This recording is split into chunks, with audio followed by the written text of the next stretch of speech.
Hello बच्चों, क्या हाल चाल? सब बढ़िया? तो वंस अगेन आपके सामने एक मोस्ट इंपॉर्टेंट लेक्चर लेकर आए हैं।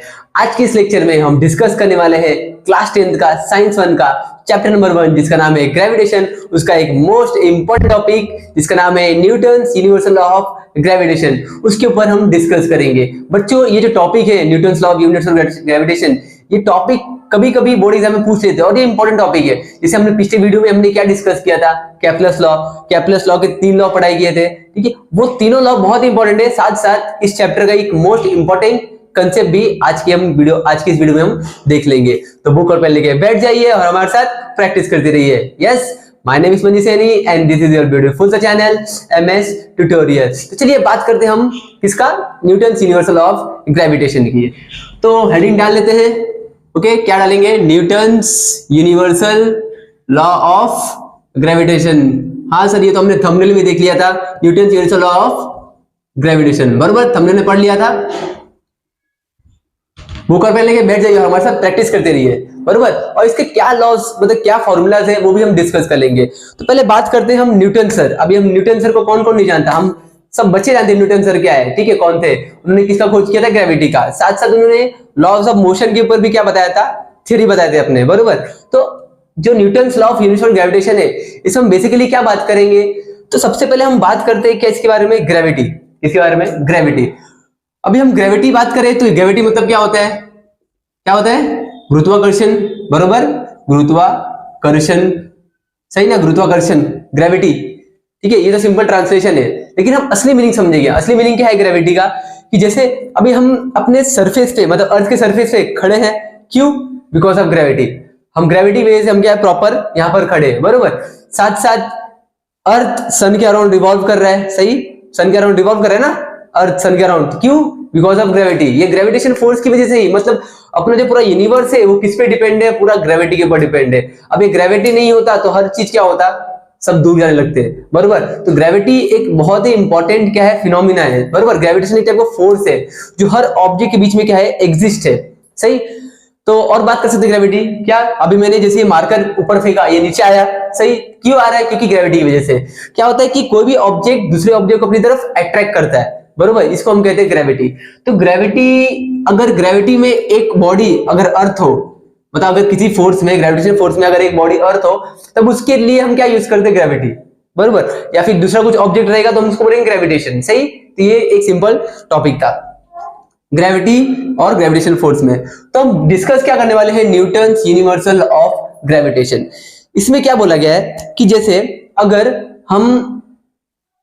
हम अर्थ पे, ठीक है, अभी अर्थ हमको क्या कर रही है? अपनी तरफ अट्रैक्ट कर रही है ग्रेविटी की वजह से, सही। अभी मेरे बीच में और कोई एक मेरा फ्रेंड जो बाजू में रहेगा, उनके बीच में कुछ ग्रेविटी निकलता रहेगा ना, क्योंकि अभी यूनिवर्स में क्या बताया कि कोई दो बॉडी है, उन दो बॉडी के बीच में क्या होता है? ग्रेविटेशन फोर्स एग्जिस्ट होता है, सही। तो मैं हूं और मेरा एक दोस्त रहेगा बाजू में, क्या हम दोनों के बीच में ग्रेविटेशन फोर्स एग्जिस्ट होता रहेगा? होता रहेगा, बरोबर। क्यों? क्योंकि भले हमारा मास बहुत कम है, लेकिन अपने बीच में, हमारे बीच में कुछ ना कुछ फोर्स एग्जिस्ट होता है। तो अगर फोर्स एग्जिस्ट होता है तो हमको भी एक दूसरे से अट्रैक्ट होना चाहिए ना, सही ना? लेकिन हम अट्रैक्ट क्यों नहीं होते? क्यों? क्योंकि हम जिस पर खड़े हैं वो है अर्थ। अर्थ का मास हमारे मास से बहुत गुना बहुत ज्यादा बड़ा है, बराबर, बहुत ज्यादा बड़ा है। इसलिए हमारा जो फोर्स, हमारे बीच में जो फोर्स एग्जिस्ट हो रहा है, या फिर अब हमारे बीच में और हमारे अर्थ के बीच में जो फोर्स एग्जिस्ट हो रहा है, वो ना के बराबर है हम दोनों के बीच में जो फोर्स है, ग्रेविटेशन फोर्स। इसलिए हम अट्रैक्ट नहीं होते, समझ गया? तो ये भी हम क्या कर सकते हैं, इस लॉ की मदद से कैलकुलेट कर सकते हैं कि हमारे बीच में कितना फोर्स एग्जिस्ट हो रहा होगा, बराबर। दो फुटबॉल है, सपोज ये अर्थ है, ठीक है, अर्थ और अर्थ पे दो फुटबॉल रखा गया है, ठीक है। अभी क्या हो रहा है कि अर्थ भी इस बॉल को अपनी तरफ खींच रहा है, ये बॉल को भी अर्थ अपनी तरफ खींच रहा है, ठीक है। अभी अर्थ का मास बहुत ज्यादा है, इसके लिए ये दोनों अट्रैक्ट नहीं हो पाते, बरोबर, क्योंकि इसकी तुलना में अर्थ का मास तो बहुत ज्यादा है। इसलिए ग्रेविटी सिर्फ किसकी दिखती है? अर्थ की दिखती है। बट इनके बीच में भी क्या होता है? ग्रेविटेशनल फोर्स रहता है, और वो भी बहुत कम रहता है, जो हम कैलकुलेट कर सकते हैं किसी वजह से। Newton universal law of gravitation की हेल्प से इन्होंने एक फॉर्मूला दिया था, एक डिराइव किया था फॉर्मूला से, जिससे हम क्या कर सकते हैं? कैलकुलेट कर सकते हैं कि कितना फोर्स एग्जिस्ट होता रहेगा, समझ गया? तो सिंपल यही था अपना Newton universal law of gravitation. अभी इसको अगर पेपर में आ गया, ठीक है, तो कैसे लिख सकते हैं इसको, बरोबर ना? कैसे लिखेंगे वो हम देखते हैं कैसे लिखते हैं, ठीक है। इसको मैं रफ कर देता हूं।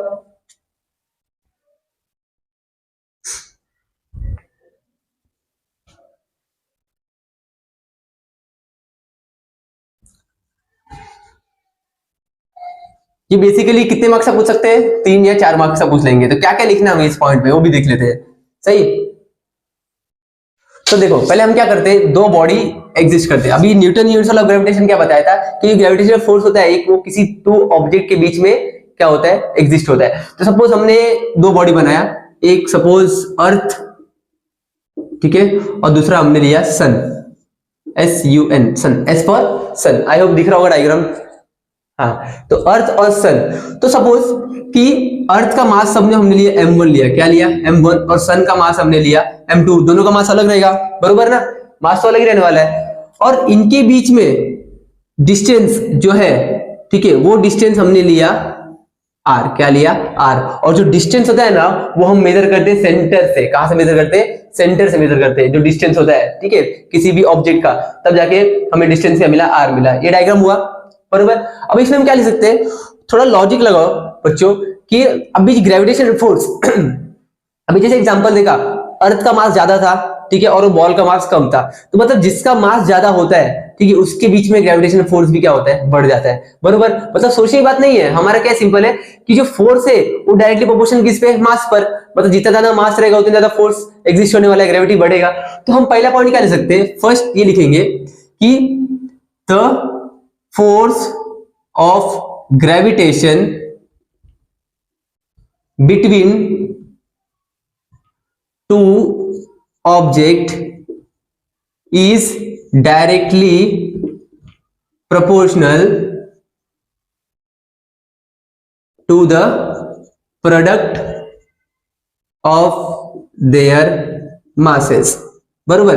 मतलब किसी दो बॉडी का जो मास रहेगा उसका मल्टीप्लाई करेंगे, तब जाके हमारा फोर्स उसके ऊपर डायरेक्टली प्रोपोर्शनल रहने वाला है, बरोबर। तो फर्स्ट हम लिख सकते हैं क्या कि F is directly proportional to m1 multiply by m2।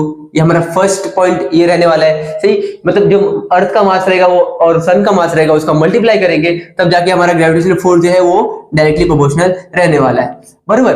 अभी सेकंड कंसेप्ट देखो, सेकंड कंडीशन क्या है, हमारा r, बरोबर। अभी जैसे देखो, अभी कोई भी ऑब्जेक्ट, बरोबर, अभी अर्थ पर है तो ज्यादा फोर्स रहेगा, अभी अर्थ से ऊपर जाते जाएगा, ठीक है, ऊपर चले जाएगा मतलब दूर जाएगा, तो डिस्टेंस बढ़ेगा तो क्या होता है, ग्रेविटी कम हो जाती है, बरोबर। ये भी सिंपल सा फंडा ही है, क्या है कि जब डिस्टेंस बढ़ता है, जब डिस्टेंस बढ़ता है तो क्या होता है, ग्रेविटेशनल फोर्स कम हो जाता है। तो मतलब क्या है कि जो r है वो डिस्टेंस बढ़ेगा तो ग्रेविटेशनल फोर्स क्या होने वाला है, सिंपल कम हो जाएगा। तो मतलब ये क्या इनवर्सली प्रोपोर्शनल हो जाएगा। तो क्या होगा, सेकंड पॉइंट हम लिख देंगे कि the force of gravitation is inversely proportional to the distance. नहीं, न्यूटन सर ने क्या बताया था, स्क्वायर ऑफ द डिस्टेंस। मतलब हमें इसे स्क्वायर लगाना पड़ेगा, ठीक है, square of the distance between two object, बरोबर, सही। तो मतलब F जो रहेगा वो inversely proportional to 1 upon square, r का स्क्वायर, बरोबर। तो ये एक फर्स्ट लॉ, ये अपना सेकंड वाला पार्ट, ठीक है। तो ये दो चीज हमको समझना है। अब इस ये दो कंसेप्ट जो हमने देखा, ठीक है, इसको मर्ज करके, इसको समझकर एक फॉर्मूला डिराइव होता है, बरोबर। इसको हम क्या करेंगे, अप्लाई करेंगे, एक फॉर्मूला बनेगा, क्या बनेगा, देयरफॉर F ऐसे रहने वाला है, ठीक है, डायरेक्टली प्रोपोर्शनल टू m1 और m2 डिवाइड बाय r का स्क्वायर, बरोबर। ये हमें मिला। अभी हम इसे क्या करेंगे, प्रोपोर्शनल से हटाएंगे, क्या लगाएंगे, इज इक्वल टू, ठीक है। तो F इज इक्वल टू हमें एक कांस्टेंट मिलेगा जो हम शो करते हैं किससे, G से, और ये रहेगा m1 m2 divide by r का स्क्वायर। और यही फॉर्मूला हमें Newton universal law of gravitation से मिलता है, जिसकी मदद से हम किसी भी दो ऑब्जेक्ट के बीच में कितना फोर्स एग्जिस्ट हो रहा है वो हम कैलकुलेट कर सकते हैं, बरोबर। F क्या है, gravitational force. G, where G क्या है, यूनिवर्सल ग्रेविटेशन कांस्टेंट। क्या है ये, यूनिवर्सल ग्रेविटेशन कांस्टेंट। इसका वैल्यू भी है, इसका वैल्यू देखो, इसका वैल्यू हमें बहुत दिनों बाद मिला गया। मतलब ये जो थियरी है ये किसका है, न्यूटन का है, लेकिन न्यूटन सर ने इसका वैल्यू नहीं बता पाए कि जी का वैल्यू क्या रहेगा। तो एक साइंटिस्ट है जिनका नाम था हेनरी, ठीक है, उन्होंने ही क्या बताया था, जी का वैल्यू उन्होंने बता दिया था, हेनरी, ठीक है। क्या बताया था, 6.67 multiply by 10⁻⁻11 newton metre square पर केजी स्क्वायर, बरोबर। ये इसका वैल्यूज है और ये वैल्यू हमें याद रखना है हमेशा के लिए, ठीक है, क्योंकि हमें यही वैल्यू पुट करना पड़ता है जी की जगह पे। तो ये एमसीक्यू में पूछ सकते हैं कि इसका वैल्यू क्या है, उसका प्रॉपर यूनिट देखना है, न्यूटन मीटर स्क्वायर पर केजी स्क्वायर। क्या है? न्यूटन मीटर स्क्वायर पर केजी स्क्वायर। कैसे आया ये? किसको हम अगर रीअरेंज करेंगे, रीअरेंज करने से क्या होगा, ये आर का इधर मल्टीप्लाई में आ जाएगा, मतलब एफ यहाँ पे रहेगा, आर स्क्वायर, सॉरी ये इधर स्क्वायर रहेगा ना, स्क्वायर इधर आ गया, और ये m1 m2 इसके नीचे आ जाएगा रीअरेंज करने के बाद। तो हमें इधर जी का वैल्यू मिलता है। तो एफ किसका है? न्यूटन, आर का मतलब डिस्टेंस मतलब मीटर स्क्वायर, और डिवाइड बाय m1 m2 मतलब 2 किलोग्राम है ना, तो केजी केजी का स्क्वायर। तो इस तरीके से यहाँ पर यूनिट मिलता है। तो ये सिंपल सा एक क्या था हमारा Newton universal law of gravitation. तो अगर एग्जाम में पूछ लिया तो ये हमें लिखना पड़ता है, बरोबर। इसके ऊपर न्यूमेरिकल्स भी आते हैं कि एक ऑब्जेक्ट का मास दे देंगे, ये ऑब्जेक्ट का मास दे देंगे, इसका रेडियस ढूंढना पड़ेगा, रेडियस भी दे देंगे, ठीक है, तब हमको फोर्स ढूंढना पड़ेगा। तो ये फॉर्मूला हमें क्या करना है, यूज करके पूरा सॉल्व करना पड़ता है। तो बस आज की वीडियो में इतना ही। हमने क्या देखा कि अभी हमने क्या क्या चैप्टर कंप्लीट कर चुका है इस मतलब चैप्टर में से, chapter lecture 1, lecture 2, lecture number 3। अभी नेक्स्ट वीडियो में हम इसके आगे का पार्ट देखेंगे जो कि एक्सेलरेशन ड्यू टू ग्रेविटी है, उसके बाद एस्केप वेलोसिटी है, वो भी हम धीरे धीरे डिस्कस करेंगे, क्योंकि अभी बोर्ड का एग्जाम भी आने वाला है। तो आप लोग भी पढ़ाई करते रहिए, पढ़ाई करना स्टार्ट कर दीजिए। बेसिकली कितना बाकी है, 3 महीना बाकी है, ठीक है। तो जम के मेहनत कीजिए और अपना जलवा दिखाइए एग्जाम में, ठीक है। तो अच्छे से पढ़ाई करते रहिए। All the very best.